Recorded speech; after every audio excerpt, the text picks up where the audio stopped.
चलकर नारद जी सीधे मथुरा के राजा अत्याचारी कंस के पास पहुंचे।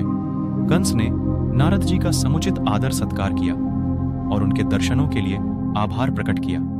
कुछ पल शांत रहने के बाद नारद जी ने कंस से कहा, राजन, अब अत्याचार करना बंद कर दो, क्योंकि तुम्हारा वध करने के लिए तुम्हारी बहन देवकी के गर्भ से 8वीं संतान के रूप में स्वयं नारायण अवतार लेने वाले हैं। यह सुनकर कंस क्रोधित होकर बोला, यदि ऐसा हुआ तो मैं अपनी बहन देवकी को ही मार डालूंगा। नारद जी ने उसे समझाते हुए कहा, राजन, मूर्खता मत करो। अभी से बहन की हत्या पाप अपने सिर पर क्यों लेते हो?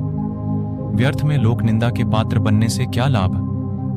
जब 8वां बालक होगा तब उसका चुपके से वध कर देना। सभी बालकों को मारने से तुम्हें पाप लगेगा। ठीक है देवर्षि, आप जैसा कहते हैं मैं वैसा ही करूंगा, कंस ने उत्तर दिया।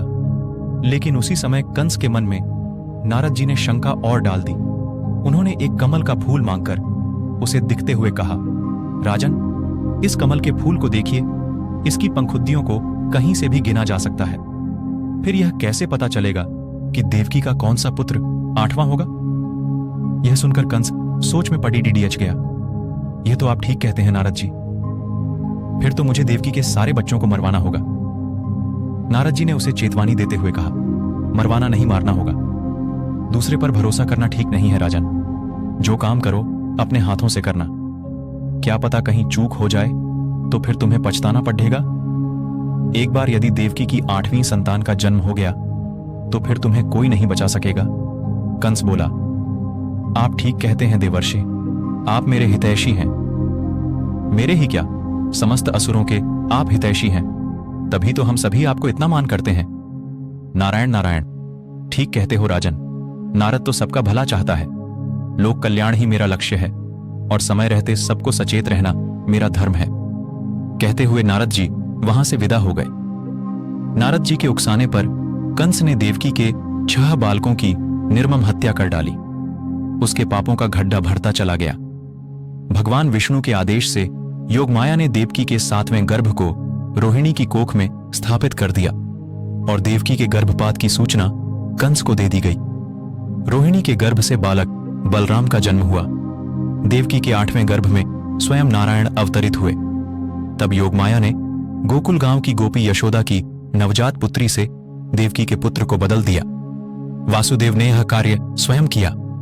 8वीं संतान पुत्री के रूप में देखकर क्रूर कंस ने निर्ममतापूर्वक उस कन्या को पत्थर की शिला पर पटकना चाहा, लेकिन वह बिजली की तरह चमकी और आकाश में दुर्गा के रूप में प्रकट होकर बोली, अरे दुर्बुद्धि कंस, तू अकारण मुझ बालिका का वध करना चाहता था। तुझे मरने देवकी का 8वां पुत्र जन्म ले चुका है। अब स्वयं काल भी तुझे नहीं बचा पाएगा। आकाशवाणी सुनकर कंस आग बबूला हो गया। उसने अपने सहकर्मी प्रलंभ और केशी दैत्यों को बुलाकर उसी दिन जन्मे अपने राज्य के सभी बालकों को मार डालने का आदेश दे दिया।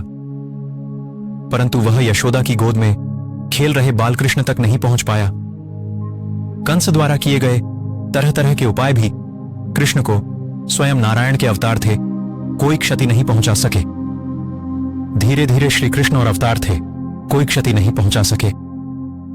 धीरे धीरे श्री कृष्ण और बलराम जी किशोरी अवस्था में पहुंचे और जब कंस के अत्याचार बहुत बढ़ गए तब श्री कृष्ण ने अत्याचारी कंस को सिंहासन से खींचकर मार डाला। आकाश से पुष्प वर्षा होने लगी और वाद्य यंत्र बज उठे। नारद जी ने भी वीणा पर स्वरों को छेदते हुए अपने आराध्य देव श्री नारायण का स्तुतिगान किया। कहानी अच्छी लगी हो तो चैनल को सब्सक्राइब कर दे। धन्यवाद।